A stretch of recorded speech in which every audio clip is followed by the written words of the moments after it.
Seltzer Kings. Podcasts. I found a kid who swings a golf club like a dream.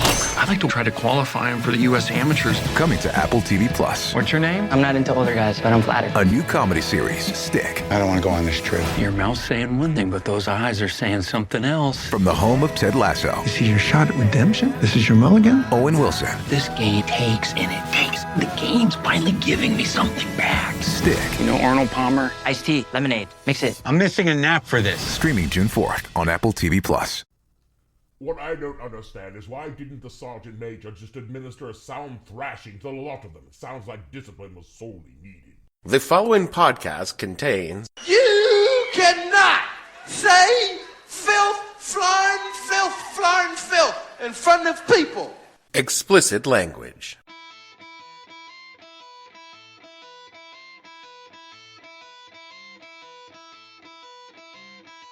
Hello and welcome to the podcast that asks a simple question. When you ordered the code red, but then you settled for a Baja Blast. I mean, come on. What the hell were you thinking? I'm your host, Dave Bledsoe. This is episode number 441, a Few Good Lawyers edition of the show. It's a what the hell movie night, and we're talking about 1992's A Few Good Men. Stay tuned.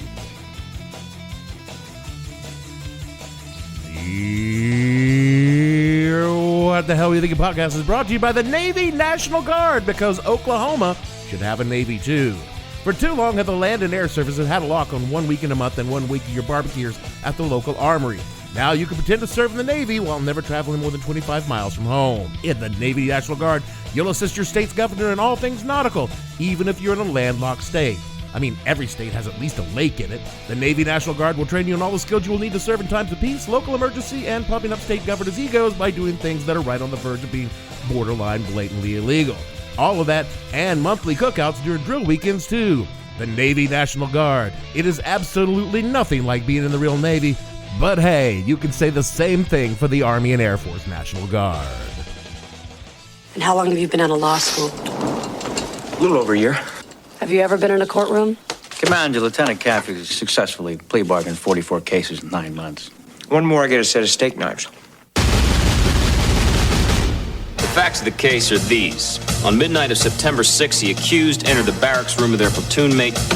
They tied his arms and legs with tape and forced a rag into his throat. He drowned in his own blood and was pronounced dead at 37 minutes past midnight. I don't think you're fit to handle the defense. You don't even know me. Ordinarily, it takes someone hours to discover I'm not fit to handle a defense. You want to investigate me? Roll the dice and take your chances. I eat breakfast 300 yards from 4,000 Cubans who are trained to kill me, so don't think for 1 second you can come down here, flash a badge, and make me nervous. I'll knock it all down to involuntary manslaughter, 2 years or home in 6 months. No deal, we're going to court. No, you're not. Why not? Because you'll lose. Do you think Santiago was murdered? Private Santiago is dead because he had no honor. And God was watching. How do you feel about that theory? Sounds good to me. I need to begin by apologizing to the fine members of the National Guard for this week's sponsor. I don't know who books these things. I'm told these days that being in the Guard is almost like being in the real military. Oh, here he goes again. You have to understand that my opinions of the Guard are entirely based on my experience in the late 80s and early 90s, because back in those days, being in the Guard was a pretty cherry gig, barring the occasional tornado or hurricane. The most challenging thing a guardsman might face in his career is someone forgetting to bring the paper plates to the week drill weekend cookout. It was your turn. It was my turn? All of the dudes I saw in the Guard were middle-aged, fat, and they knew their way around a beer keg. Sounds like your kind of people. These days, sure, but back then, I still had some shreds of dignity. Anyone else we could talk to that would verify that? Sure, I'll get you some names. I don't say this to be mean. These folks weren't in the active military, and they did perform a valuable service, you know, shooting college students during peace protests and standing around looking scared after a riot caused by cops beating the shit out of an unarmed black man. And when I left the Air Force, I briefly pondered joining the Air National Guard. Thank you for your service. I mean, I did have 10 years of service under my belt, and it seemed a real shame to throw them away for nothing. Also, it seemed like a natural fit. I liked the beer, and I was pretty good around a barbecue grill, and I was pretty fond of being paid to do nothing. Play to your strengths. I did. There were two reasons I didn't join, however. The first was I couldn't decide which state I wanted to join up with. I mean, my birth state was Tennessee, and that was out because who wants to join an Air Force run by rednecks? And if I stayed in California, that meant I'd probably be right back at my last base doing the same shit I had just quit doing. Drinking in the horn and all that. The final decision came down to how much I really wanted to smoke weed. And staying in the Guard meant that I would still be subject to being piss tested, so that was out the window, and so I trashed a decade of military service because I really wanted to get high and play video games for a while. Thank you for your service. This was a good choice, since just a few years later, all those Guard guys suddenly discovered they were, after all, in the fucking military, because America decided to invade in a whole bunch of countries for the vibes was a good idea. Just a second. I did not sign up for this. None of this preamble has anything remotely to do with this week's topic. But if you give an old veteran a chance, they're going to lie to you about what they did during their military service. Well, everyone proved they were a hero. What we are talking about this week is, you guessed it, it's a movie night. Movie night!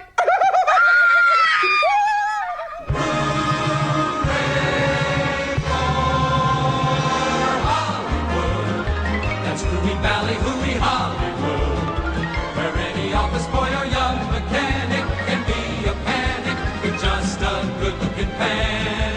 And any barmaid can be a star maid if she dances with or without a plan. Hooray for Hollywood, where you're terrific if you're even good, where anyone at all from Shirley Temple to Amy Semple. So, what are we watching?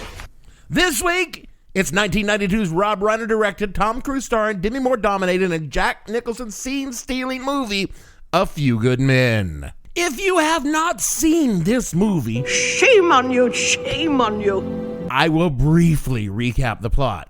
Marine Lance Corporal William Santiago is the platoon fuck-up for Rifle Security Company Windward Barracks, Guantanamo Naval Base, Cuba. He falls out on runs, goes out on sick call, and complains to anyone who's listening that he is having problems. He sounds like a real pussy. This is the opinion of his platoon sergeant, and his commander. When Santiago witnesses another Marine fire his weapon at a Cuban sentry opposite his post, he contacts the Naval Investigative Service. She's watching all of NCIS right now. Well, it was NIS at the time. Never mind, it's not important. He offered information about the shooting in exchange for a transfer. In classic military investigative service style, oh God, I have stories about this I could tell you. There was this one time when I was in high school. Focus. Sorry, I'll get back on topic now. The NIS tells his commander about the complaint, leading the officers in charge of the company with a decision. The right thing to do, of course, is to transfer Santiago off the base immediately, because back then, like now, Snitches get stitches. Even in, and particularly in, the United States Marine Corps. So naturally, that's not what they do. Enter our protagonists, Lance Corporal Harold Dawson and Private First Class Loudon Downey, who go into Santiago's room in the middle of the night, shove a rag in his mouth, duct tape it over, and begin to administer a little corrective punishment. That seems extreme. Well, it kind of was, because this causes Santiago to die. The two are promptly arrested and charged with Santiago's murder and transferred to Washington, D.C. for trial. They're assigned counsel by the Navy. Pro tip. For any military listeners I've got out there, if you get jacked up, fucking get a goddamn civilian lawyer. Do not depend on the Area Defense Council to save your ass, because they won't. Where was I? All right. Their counsel that they did get assigned was Lieutenant Caffey, a brash young lawyer with a reputation for being the best plea bargainer in the Navy. Assisted by his co-counsel and voice of reason, Lieutenant Weinberg, they promptly go head-to-head with Lieutenant Commander Joanne Galloway, a fiery but not particularly savvy Navy lawyer who has her own theory of the case. Together, the three of them begin a journey to the dark heart of the Marine Corps, an alien organization to the soft DC lawyer types. Together, they struggle to find out what really happened to Santiago and the truth about why it happened. You with me so far? I mean, this is just the bare bones of the plot, because I don't want to spoil a 34-year-old movie for you. Thank you for your service. The movie is based on a play written by a very young Aaron Sorkin, who, according to legend, wrote the play on cocktail napkins while working as a bartender. Sounds plausible. The play, and thus the movie, is loosely based on a real incident that took place in the Marine Company station in Gitmo in the 1980s. The story was told to Sorkin by his sister, who had been a Navy JAG officer assigned to defend a group of 10 Marines accused of assaulting a fellow Marine during a hazing incident. In this case, there were complaints like the movie and a commander refusing to transfer the Marine complaining. Quoting now from a Baltimore Sun article in 1994 about the real-life Marine involved in the incident, quote, "One night, while watching a videotape of the movie Animal House, the other Marines decided to take action, calling a code red, jargon for hazing to teach Private Alvarado a lesson. 10 Marines blindfolded him, stuffed a rag in his mouth, and pummeled him while giving him a haircut," unquote. They, too, called for medical aid, although their victim survived. They were then charged with assault. Most of the 10 men involved took plea bargains, but 3 went through with the courts-martial, and one of them managed to beat the charges, taking only a minor charge of simple assault and finishing his last 2 years in the Marines without any problems. His defense was that he was just following orders. In a related but utterly irrelevant piece of information, David Cox, the Marine who did fight the charges, died mysteriously not 2 years after A Few Good Men was released. Quoting now from Collider.com, quote, "Things did not end well for David Cox, though, as he mysteriously went missing in January 1984 before his body was discovered by a canoeist in April of the same year near the Charles River. Cox was found wearing his military jacket, and the investigators believe that someone close to him was behind the murder, dismissing the rumors that his death had anything to do with the Code Red incidents, which made him famous or infamous thanks to A Few Good Men. For more than 25 years, the identity of the person behind David Cox's murder has remained a mystery. The case of Cox's murder also appeared in Season 8 of Unsolved Mysteries." And why are you telling us this now? I just found it interesting.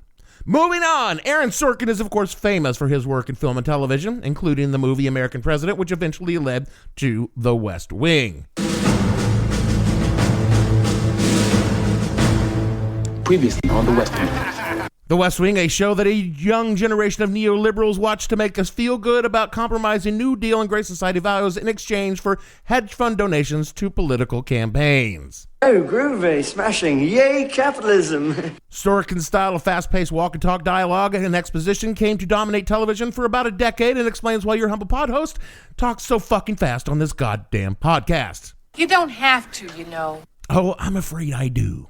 Before the play, it was in off-Broadway readings. It was optioned for a movie by producer David Brown for a purported 6-figure sum. And after doing the Hollywood Shuffle is that dance script between production studios before finding someone who wants to finance a movie from it, it landed at Castle Rock Entertainment. Castle Rock was founded by Hollywood luminaries Martin Schaefer, director Rob Reiner, Andrew Scheinman, Glenn Padnick, and Galen Horn, and is named for the fictional town where Stephen King has inflicted numerous supernatural horrors on stoic Mainers. Well, sometimes that is better.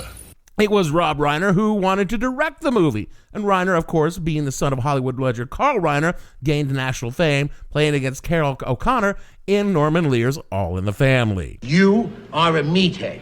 And jumped into directing in 1984, creating classic movies such as This Is Spinal Tap, Stand By Me, and the most quotable fucking movie ever, The Princess Bride. Inconceivable.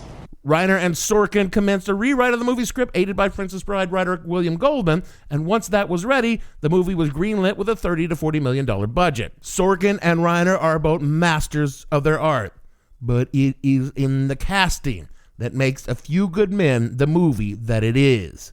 For the two young Marines, Dawson and Downey, they were played by Wolfgang Bodison and James Marshall. They were two relative newcomers, and they're fine, and their parts are limited for all they're the actual subjects of the story. But once we get into the big names, things get interesting. For Lieutenant Commander Joanne Galloway, Demi Moore, fresh off her star turn in Dan Aykroyd's magnum opus, Nothing But Trouble.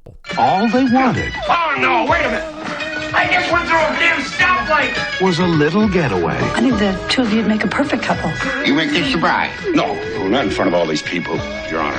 Now, all they got was nothing but trouble. A movie which, if you have never seen, it is probably better that you keep it that way.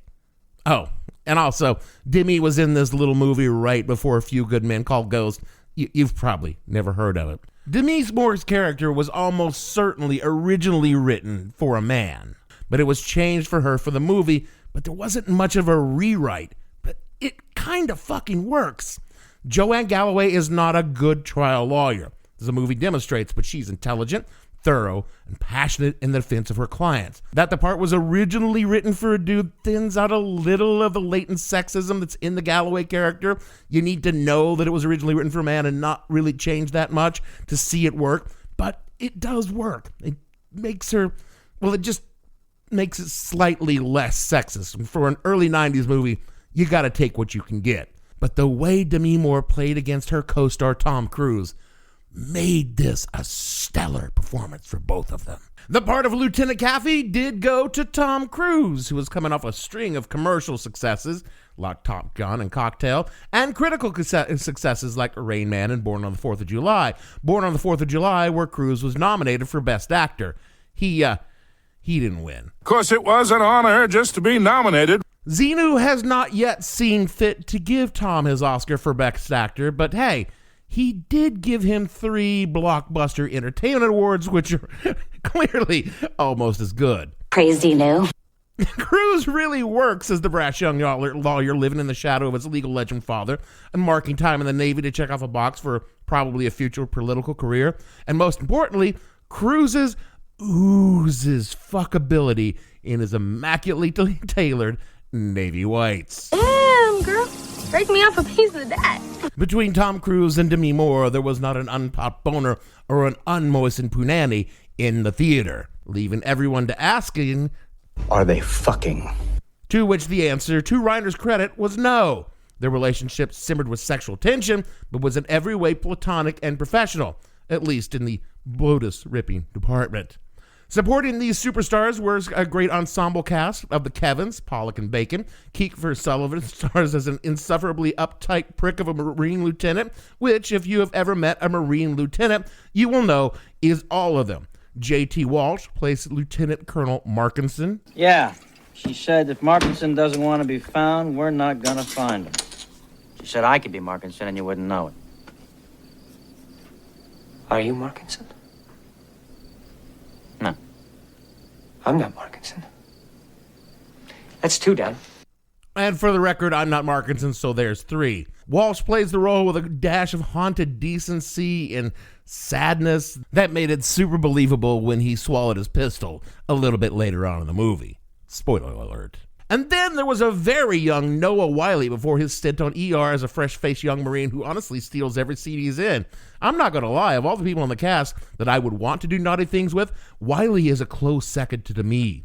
But it was the actor cast as Colonel Nathan Jessup as the commander of the Marines at Gitmo that made this movie legendary.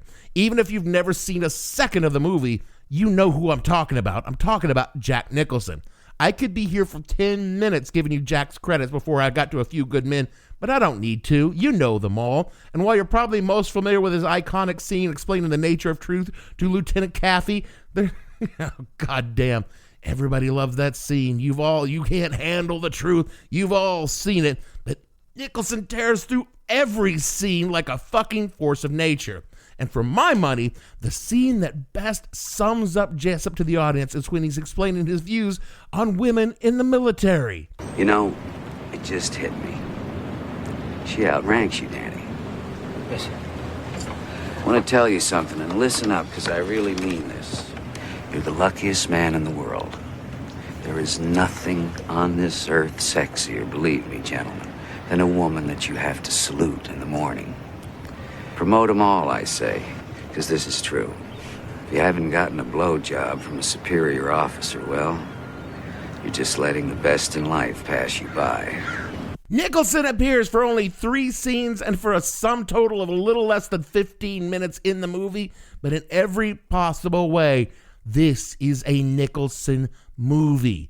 He owned the scenes he was in, and kudos to the actors who had to keep up with him in those things, particularly Cruise, who brought his A-game in the famous You Can't Handle the Truth scene.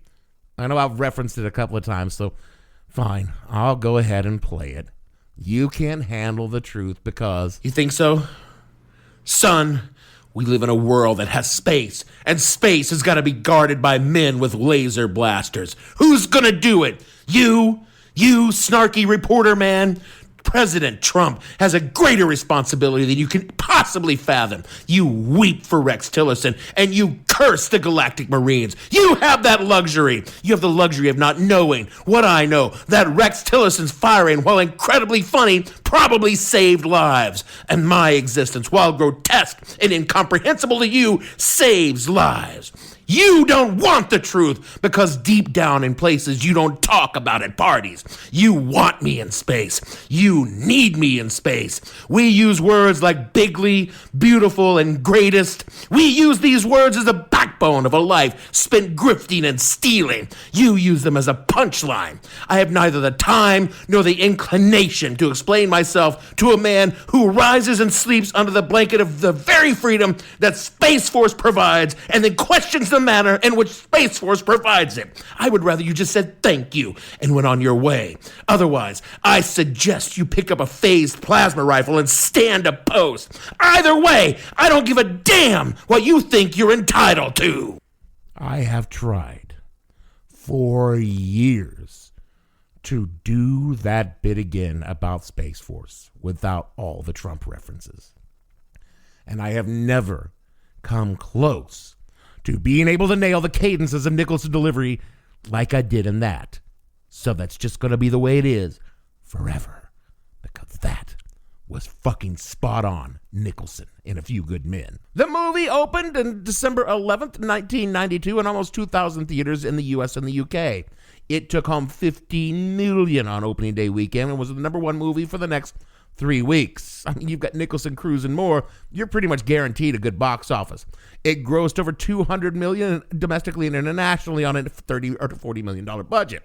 Moviegoers like the film for its star power, and face it, Sorkin is good at what he does, and he wrote a compelling story with the right mix of likable characters and complete assholes who get what is coming to them in the end, just like a good movie should deliver. Was the movie a deep, introspective statement on the human condition or a biting commentary on the social issues of the day? The answer, sadly, is not yes. Was it a good popcorn movie with easy-on-the-eyes actors that had something for everyone on a date night? The answer, happily, was abso-fucking-lutely yes. When it went to video, it became a repeat watch, and when it went to cable and broadcast, it was, and still is, a stop and watch when you're channel surfing. It was generally well-received by critics. Variety said, quote, A Few Good Men is a big-time mainstream Hollywood movie par excellence. It's got all the elements across-the-board's acceptance. Juicy parts for some of the top stars in the business. A Broadway pedigree. A riveting David versus Goliath courtroom battle. Serious attitudes that don't threaten or offend anyone. And skilled filmmaking hands at the top of their game, unquote. Time magazine said of it, quote, an extraordinarily well-made movie which wastes no words or images in telling a conventional but compelling story, unquote. Roger Ebert, bit more tepid on the film, saying, quote, it doesn't think the audience is very bright. There's a scene that is absolutely wrong. In it, a lawyer, played by Tom Cruise, previews his courtroom strategy for his friends. The strategy then works as planned, which means that the element of surprise is missing from the most important movie in the moment in the movie, and the key scene by Jack Nicholson is undermined, robbed of suspense, and made inevitable. That's a shame, because in many ways, this is a good film with the potential to be even better than that. The flaws are mostly at the screenplay level. Ebert wasn't a big fan of Sorkin. The film doesn't make us work, doesn't allow us to figure things out for ourselves, and it's afraid we'll miss things if they're not spelled out, unquote. A Few Good Men was nominated for Best Picture, Best Supporting Actor for Nicholson, Best Editing and Sound Mixing, taking home none of the Oscars that year.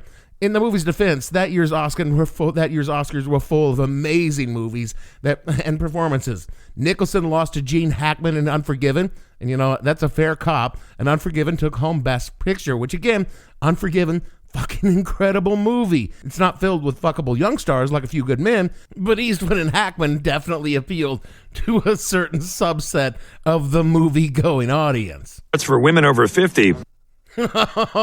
You say that, but I'm telling you, I watched that movie, and yeah, I would have gone around with either one of them. Well, sir, you were a cowardly son of a bitch. You just shot an unarmed man. Well, he should have armed himself. There was one group of people who did not like the movie. They read the script, and the reaction was, oh, that wasn't a bit nice. You have made me very angry. very angry indeed. And that group, of course, was the United States Marine Corps. Now, I explained in episode number 363, Highway to the Reagan Zone. That's a plug. How the Defense Department had gotten into the movie business, allowing film studios to use military bases and assets in exchange for the movies being propaganda pieces for military recruitment. Well, Castle Rock sent the script to the Pentagon asking to film on military bases, and the Marines read it over and said, "We look like assholes!" They told the producers that they wouldn't provide any support unless the producers took out the parts which made the Marines look bad.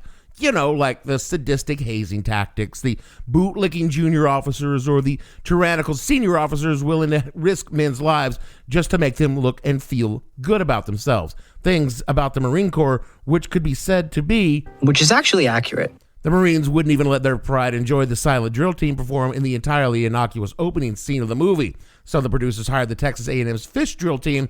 That's an odd thing when you think about it. The whole idea of A&M, it's not a military school, and fish is more commonly associated with whatever. It works in the scene. And I personally knew a few Marines at the time the movie came out, and professionally, they hated the movie, pointing out the many inaccuracies that are common in all military movies. But in this particular case, like the film's portrayal of the Marines, including the fact that a Marine JAG officer would almost definitely have been assigned to Dawson and Downey as opposed to a Navy one. To which I always thought I'd prefer my lawyers not think that crayons are a snack food, but hey, you know, you guys do you. Supper fucking fun. But when you get a few drinks in the Marines, well, okay, a lot of drinks because Marines can fucking drink like fish. Maybe that's what they named the drill team. Never mind, I digress again. They would admit, very off the record, that stories like this were part of the day-to-day life of a Marine, and many of them had in fact experienced some form of a code red in their own military life, and sometimes shit got out of hand and people got hurt. No one had been killed, but that was more a factor of luck than any sort of planning or direction on the part of the Marine Corps. The real reasons the Marines didn't like the movie is because it did shine a light on a dirty little corner of military life. A corner where the Marines dominate, but we're definitely not there alone. Even in the late 80s when Sorkin wrote the play and the early 90s when the movie came out, it was there. I have no proof, but I strongly suspect it still is there. This culture of hazing and brutality is officially forbidden, but silently condoned by NCOs and officers. I joined the Air Force in late 1987 when the play was just starting off Broadway, and the Air Force is the least martial of all the services, but I can speak from experience. These things happen. Blanket parties were still very much a thing of basic training in which a recruit, boot, trainee, pick your title, had a blanket tossed over their sleeping form in the middle of the night and were administered varying degrees of communal discipline by the other members of their training cohort. Usually it was punches to the midriff where the bruises wouldn't be visible in the uniform, and extreme cases they would use a bar of soap in the sock. The scene in Full Metal Jacket where Private Pyle is given a blanket party is not fiction, pod friends. It fucking happened. Now, I never received such an extreme form of correction when I was in basic training, but I did have my squad leader and a couple of stout fellow members of my training flight demonstrate the proper boot brushing techniques by holding my arms behind my back, pulling my tongue out, smearing it with shoe polish, and buffing it off with a boot brush after I had failed an inspection that cost my training flight some free time on a weekday evening. Dude, what the fuck? It was an extremely unpleasant experience, but I will say that my boots shined like fucking glass after that little incident. I will also say that my boots were fucking fine during that inspection. Not perfect, but fine. And our training instructor was going to take that pass no matter what. I just happened to be the unfortunate soul that provided an excuse for him to do it. And therein lies the rub. This kind of discipline is capricious and depends entirely on how well liked the punished individual is by his fellows and the instructors. And again, I'm using generic terms here for some simplicity and because I do not want people coming after me claiming that I wasn't in the real military because I was in the Air Force, to which I will say, fair enough, totally fair. There were other instances in my training time that were not part of the official training where it was just plain old hazing for cruelty's sake. You know, like being stripped down to a t-shirt and underwear, led around on a dog chain while having your ass whipped with leather leashes. That sounds kind of gay. Hey, consensually at, say, the Folsom Street Bear, it is, but at a dorm room on Lackland Air Force Base at 1 a.m., it's just fucking cruel. And the absolute last people in the world that should be in charge of any kind of discipline are fucking 18 to 22-year-old dudes full of themselves with bullshit military motivation and their own sense of being a badass, because that is what it was. And like I said, probably what it is today.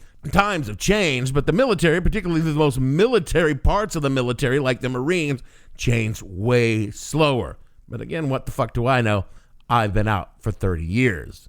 What a few good men did was show that the leadership whose responsibility it was and is to reflect the changes in society and the law were and probably are woefully slow to do their fucking jobs. Colonel Nathan Jessup, while grotesque and entirely fictional, was a representation of real people doing real jobs in real times that had real consequences. And look, I love this movie.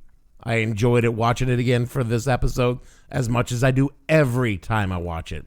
But it's not perfect. I mean, there was one scene that just has always fucking bugged me. It's driven me up the wall since the first time I saw it back in the 90s, and it bothers me today.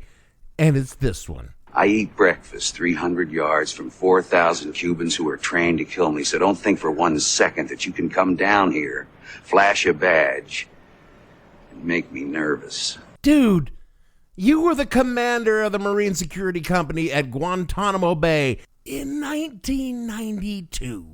You're not in Berlin in 1961? You're not on the DMZ in Korea. You're at fucking Gitmo versus the Cuban military, which had been deprived of everything by 92 by the Soviet Union because the Soviet Union was busy collapsing. They're not a fucking threat to you. They're not going to invade. The Cuban military in 1992 was nothing more dangerous than a Cuban auntie. Yeah, maybe you don't want to make them mad, but honestly, what's the worst thing that either one of them is going to do at you? Throw a shoe at you? Whatever the occasion, effortless elegance is right this way. Because Hilton brings you new ways to stay courtesy of the Nomad London. And it doesn't stop at award-winning dining in a space draped in velvet and illuminated by vintage chandeliers. No, this day goes beyond with unparalleled personalized service and attentive hospitality. Oh, and did we mention the Nomad London can be booked using your Hilton Honors points at Hilton.com? Hilton, for the stay. So, you just started using LinkedIn Premium. Now what? Well, on your premium company page, you noticed around 7.5 times more page engagement and 5 times more page views. Well done. And now, new clients are messaging you. All because you're using LinkedIn Premium, which helps you get the business growth you want. Think big, small business. Think big. Start your free trial at linkedin.com/premium small business. That's linkedin.com/premium small business. That is it for the show this week. I have to apologize to our listener number one, Amy Shepard. We had made plans to do a chat about this movie. Amy had this whole thing about Tom Cruise's middle tooth, which frankly I had never really paid attention to, and now I legit cannot stop thinking about it. It's just so there. God help me, I'm seated in my dreams. What I'm saying is that in the future, we're going to have Amy on to talk about a movie in a segment we'll call an intermission when we do a movie night and have a guest talk about why they love or hate the movie because, God damn it, this show is evolving. Sure, Dave. Sounds great. Speaking of evolution, our network, SultureKings.com, has launched with a whole new slate of new shows, old shows, and Danny and Mike, which has moved over from another network to join me, Dave Bledsoe, on the powerhouse of podcasting, the assault on the stream, and the Maharaja of the RSS, Culture Kings Podcast Network. So be sure to look for them on all the socials, including this thing called Discord they're making me learn now, and I'll put a link to the server in the show notes. So, you know, rate us, review us, donate to our Patreon at patreon.com/whatthehellpodcast, and do all the things Jeremy tells you to do in the closing credits. Otherwise, he's going to have no choice but to discipline us by making us drink a Mountain Dew Code Red. No, please! Anything but that! And so, for me, Dave, I went home with the waitress, the way I always do. Bledsoe, producer. He's lying about the waitresses. All the waitresses I know think he's disgusting. Gavin, and all the fictional members of Marine Rifle Security Company Windward, we want to say, send lawyers, guns, and money. Dad, get me out of this. Yeah! And we'll see you all next week with a couple of really big shows that I think you're going to like. I was gambling in Havana. Oh, I took a little risk. St. Louis guns and money. Get me out of this.